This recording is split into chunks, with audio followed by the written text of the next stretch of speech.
April je mjesec intenzivnih radova u bašti, mjesec sjetve i sadnje, kultura koje nisu toliko zahtjevne u pogledu toplote.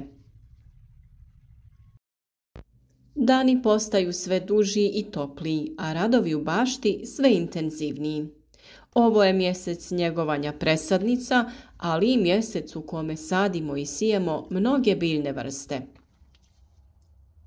Mnogo se veselimo uzgoju biljaka i svaki lijepi dan iskoristit ćemo da obavimo baštenske radove. S obzirom da je u ovom mjesecu česta pojava mraza i niskih temperatura, sa sjetvom nekih kultura poput mahuna treba još pričekati i odložiti je do kraja ovog mjeseca ili pak početka maja. Njegovati presadnice koje smo uzgojili iz sjemena vrlo je važno. Trebamo ih zaštititi od hladnoće i eventualnog mraza i niskih temperatura. Neophodno je prihraniti presadnice sa potrebnim elementima i biostimulatorima kako bi bile otpornije na oscilacije temperature te bolje napredovale. O ovoj temi smo dosta govorili, pa potražite takve video savjete na našem kanalu. Prirodnoj prihrani i zaštiti mladih biljaka. Izbora je mnogo, od sode bikarbone, mlijeka i cimeta do žare i uljanima. S obzirom da naše presadnice lijepo napreduju, potrebno ih je prihraniti jer su vjerovatno potrošile sve ono što je već bilo obezbjeđeno u supstratu. Paprike, patliđan, paradajz i druge presadnice potrebno je njegovati u plastenicima ili nekom drugom zatvorenom prostoru. Biljke su sada u osjetljivoj fazi rasta i razvoja, a vremenske prilike se brzo smjenjuju. Ukoliko ih još niste posijali iz raznih razloga, početak aprila je stvarno zadnji termin za njihovu sjetvu. U ovom mjesecu obavite i sjetvu krastavaca, tikvica, bamije, ukoliko ćete ih uzgajati iz presadnica.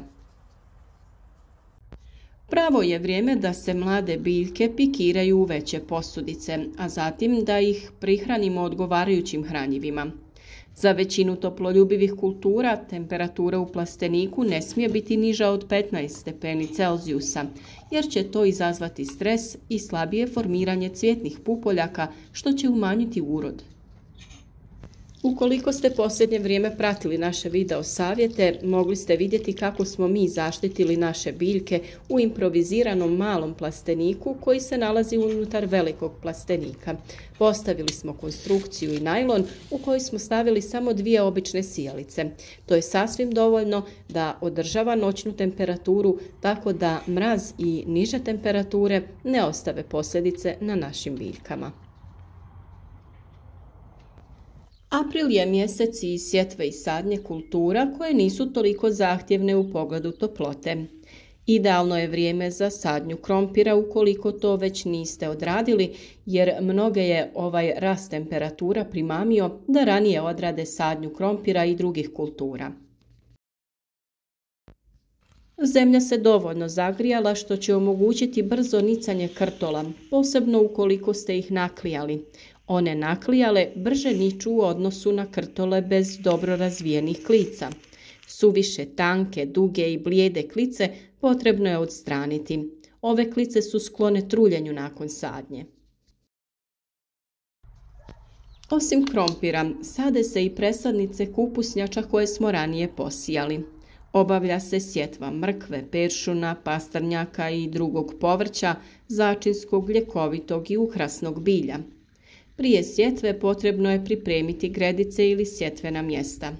Sjeme će lakše niknuti u dobro pripremljenom zemljištu, a presadnice i reznice lakše će da se ukorijene.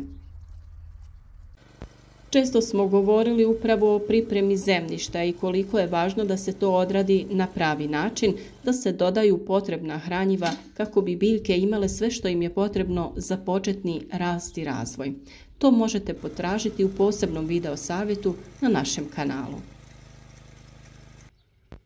Najčešće se sjetva obavlja u redove. Problem kod sjetve sitnog sjemena je što se sjeme mrkve, salate posije pregusto, pa je na kraju potrebno prorjeđivanje i uvijek nam je žao baciti o te male nemoćne sadnice. Naravno da salatu možete iskoristiti da ju presadite na neko drugo pogodno mjesto, ali male presadnice mrkve teško podnose presađivanje. Ako se prime na drugom mjestu, tada možete dobiti malo izobličene plodove koji su svakako jestivi, samo nisu na izgled toliko lijepi. No postoji rješenje i za sijanje ovog sitnog sjemena. U poljoprivrednim apotekama može se kupiti sjeme raspoređeno na papirnoj traci. Sjetva sa ovako pripremljenim sjemenom je lakša i brža. No naravno da takve trake možete napraviti i sami. Sigurno ste već vidjeli naš video kako to jednostavno uraditi. U prvoj polovici aprila trebala bi se završiti sjetva graška, mrkve, luka, salate i poriluka. Također, u ovom mjesecu možete presaditi karfiol, korabu, blitvu i kupus. Ako ste zasadili crveni i bijeli luk, sada je vrijeme za njihovo okopavanje. U drugoj polovini aprila sadi se kukuruz, šećerac i kokičar, krompir, celer, grah i cikla. A u ovom periodu možete posijati i paradajz i papriku ukoliko se radi o direktnoj sjetvi u zemlju. Kada se radi o sjetvi rotkvice, cikle, repe i korabe u ovom mjesecu, one niču veoma brzo jer je zemljište dovoljno toplo. Iako blitva može da uspijeva tokom cijele godine, i to je vrsta kojoj odgovaraju uslovi sjetve u aprilu. Krajem mjeseca aprila na otvorenom se mogu sijati krastavci, tikvice, tikve, dinje i lubenice. Ipak, budite oprezni zbog mogućih kasnih mrazeva i ukoliko je potrebno, to izniklo povrće zaštitite od hladnoće pokrivanjem agril folijom, lišćem ili slamom. A ukoliko ne želite riskirati, pričekajte maj, koji je idealan za sadnju ovog povrća. U ovom mjesecu preporučuje se odraditi sjetvu poriluka za jesenju berbu i sjetvu graška za ranu ljetnu berbu. U aprilu je idealno vrijeme za sadnju zimzelenih i žbunastih vrsta. Sade se i presadnice i lukovice mnogih cvjetnih vrsta. Vjerujem da svi želite imati lijepe okućnice i uređene cvjetnjake, ali ne zaboravite da i u vašem vrtu trebate imati obilje cvjetnih vrsta kako bi privukli oprašivače i insekte koji će štititi vaše biljke od nepoželjnih gostiju. Uvijek je dobro ranije pripremiti presadnice cvijeća koje ćete posaditi po vašem vrtu. Mi smo uzgojili dragoljub, kadifice, neven i mnoge druge ukrasne vrste. Većina tih biljaka ima veliku dobrobit i korist u našem vrtu, pa je svakako dobro uklopiti ih, a naravno tu je i onaj dio estetske uređenosti i uljepšavanja samog izgleda vrta. Sada se može odraditi razmnožavanje dijeljenjem korijena vrsta poput irisa, božura i sličnih cvjetnica. Također možete obaviti i sadnju jagoda na pripremljenim gredicama. Ne zaboravite da kulture i biljke koje su već niknule treba plijeviti i održavati i naravno tretirati ekološkim preventivnim sredstvima. To je vrlo važno ukoliko koristite takve preparate. Krenuti preventivno sa zaštitom, ne dozvoliti da se pojavi bolest ili štetnik jer se kasnije sa prirodnim sredstvima teško izboriti. Ne zaboravite i na višegodišnje biljne vrste koje sada treba prihraniti. Bilo da se radi o cvijeću ili ukrasnim biljkama, potrebno im je dodati hranjiva poput stajnjaka, humusa ili nekog peletiranog gnojiva. Svi koji su ranije odradili sjetvu kultura koje smo preporučili, već sada obavljaju berbu špinata, rotkvica, mladog luka, zelene salate i sličnog povrća. I nemojte da vas ovo vrijeme zavara i da uranite sa iznošenjem biljaka na otvoreno ili sa presađivanjem određenih vrsta. Iako su vremenske prilike sve ljepše, hladnoća ili proljetni mraz još uvijek su izgledni. Nemojte da vas toplina zavara pa da uginu vaše omiljene biljke ili presadnice povrća.